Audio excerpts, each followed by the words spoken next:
cette vidéo est non partisan, mais plutôt le résultat d'une recherche minutieuse basée sur des faits historiques ainsi que sur des événements actuels. Bonjour à tous et bienvenue sur notre chaîne.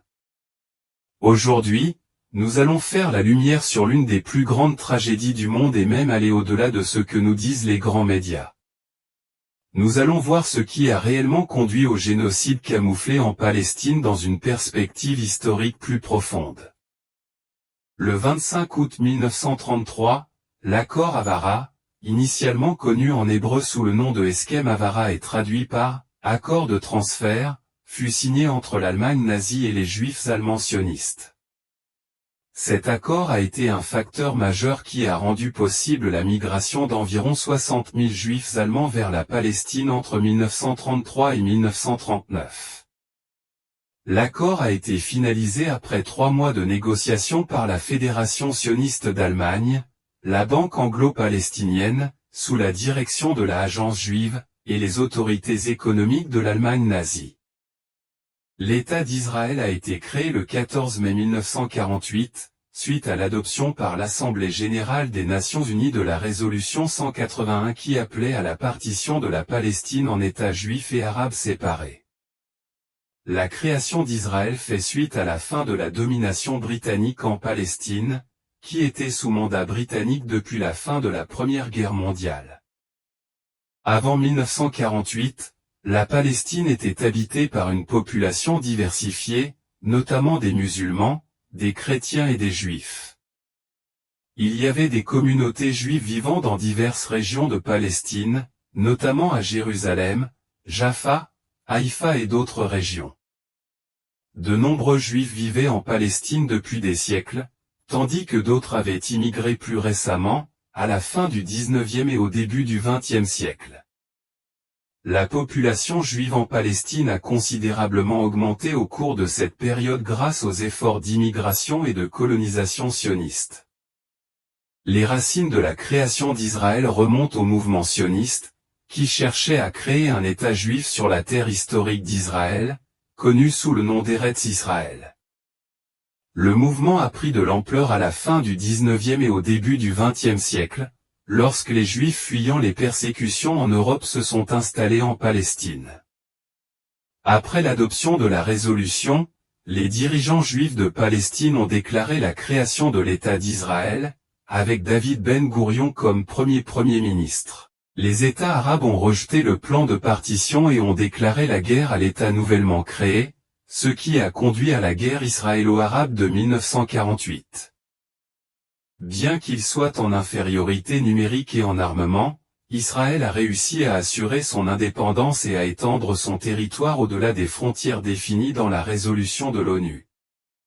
La guerre a entraîné le déplacement de centaines de milliers de Palestiniens, conduisant au conflit israélo-palestinien en cours.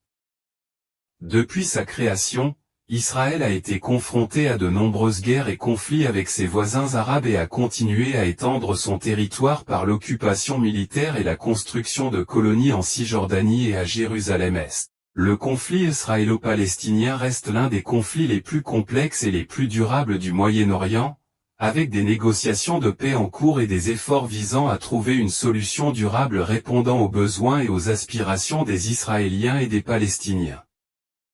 Maintenant, pour mieux comprendre le scénario, concentrons-nous sur les deux différents types de juifs. Les juifs sionistes sont des individus qui soutiennent l'établissement et la préservation d'un État juif sur la terre historique d'Israël, connu sous le nom de Sion. Le sionisme est un mouvement politique et idéologique apparu à la fin du XIXe siècle dans le but de créer une patrie pour le peuple juif. Même si tous les juifs ne sont pas sionistes, ceux qui s'identifient comme tels défendent généralement l'existence et la sécurité de l'État d'Israël. Les juifs sionistes peuvent provenir d'un large éventail de pays à travers le monde, car le mouvement sioniste compte des partisans dans de nombreuses communautés différentes. Parmi les pays comptant une population importante de juifs sionistes figurent, entre autres, Israël, les États-Unis, le Canada, le Royaume-Uni, la France, l'Argentine, la Russie et l'Australie. Ce mouvement a attiré des adeptes d'horizons divers qui partagent l'objectif de soutenir la patrie juive en Israël. Certains juifs critiquent le sionisme pour diverses raisons, notamment 1. Croyance religieuse. Certains juifs religieux croient que la création d'un État juif ne devrait avoir lieu qu'avec la venue du Messie. Ils voient le mouvement sioniste comme une idéologie laïque et nationaliste qui va à l'encontre des enseignements juifs traditionnels.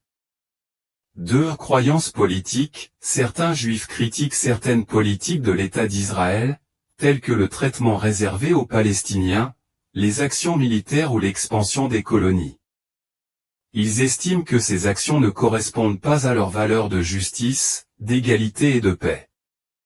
3. Préoccupation en matière de droits de l'homme. Certains juifs critiquent le sionisme en raison de leurs inquiétudes concernant l'impact du conflit israélo-palestinien sur les droits de l'homme, notamment les questions liées à l'occupation, aux colonies, aux réfugiés et à la discrimination.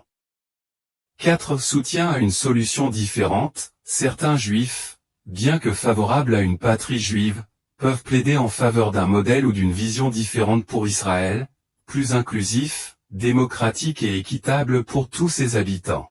Il est important de reconnaître qu'il existe une diversité d'opinions au sein de la communauté juive et que les individus peuvent avoir des perspectives différentes sur le sionisme en fonction de leurs propres croyances, valeurs et expériences. Cependant, historiquement, il y a eu des périodes de paix relative et de coexistence entre musulmans, juifs et chrétiens dans la région aujourd'hui connue sous le nom de Palestine avant la création de l'État moderne d'Israël. Tout au long de l'histoire, il y a eu des cas de coopération et de conflits entre différentes communautés de la région. Chaque période a eu son propre ensemble de dynamiques et d'interactions entre les différents groupes religieux et culturels vivant dans la région.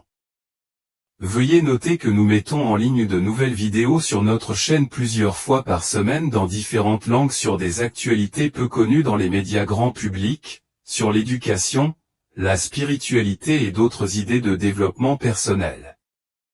Vous êtes donc invité à vous abonner à notre chaîne pour rester au courant si vous avez des questions ou des commentaires. Écrivez-les sous les vidéos et n'oubliez pas de cliquer sur like.